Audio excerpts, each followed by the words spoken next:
கல்யாண கனவு இருக்க வேண்டியதா, அதுக்குன்னு இப்படியா? என்னங்க நீங்க வேற. எனக்கு எவங்க பொண்ணு குடுக்கறான்?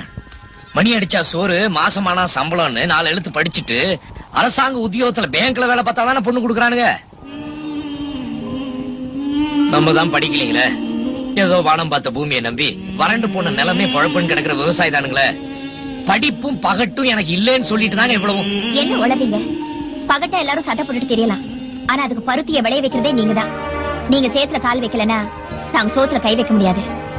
படிச்சவங்க மட்டும் தான் அறிவாளின்னு உங்களுக்கு யார் சொன்னது? காட்ட உழுது பயிர் செய்யற ஒரு விவசாய காட்டிலும் ஏட்ட பொருட்டி படிக்கிறவங்க யாரும் அறிவாளி கிடையாது. படிச்சவங்க என்ன பெரிய டாக்டர் ஆகலாம், வக்கீல் ஆகலாம், இன்ஜினியர் ஆகலாம், என்ன மாதிரி ஒரு டீச்சர் ஆகலாம். ஆனா படிச்சுட்டு யாரும் உங்களை மாதிரி உழைக்கிற விவசாயம் ஆக முடியாது. விவசாயிங்கிறவன் மண்ணிலேயே பிறந்து மண்ணிலேயே வளர்ந்து இந்த மண்ணையும் மக்களையும் காப்பாத்துறதுக்காக தன்னையே அர்ப்பணிக்கிறவன்.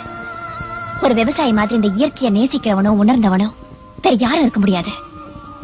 இந்த வான் பூமி நீர் காத்து இத பத்தி உங்களுக்கு இருக்கிற அறிவு வேற யாருக்கும் கிடையாது. இயற்கையை உணர்ந்து இயற்கைக்காக வாழ்றவங்க தான் மிகப்பெரிய அறிவாளி, படிப்பாளி. இத பாருங்க, நான் ஒரு விவசாயின்னு சொல்லிக்கிறதுல நீங்க பெருமைப்படணும், வருத்தப்படக்கூடாது.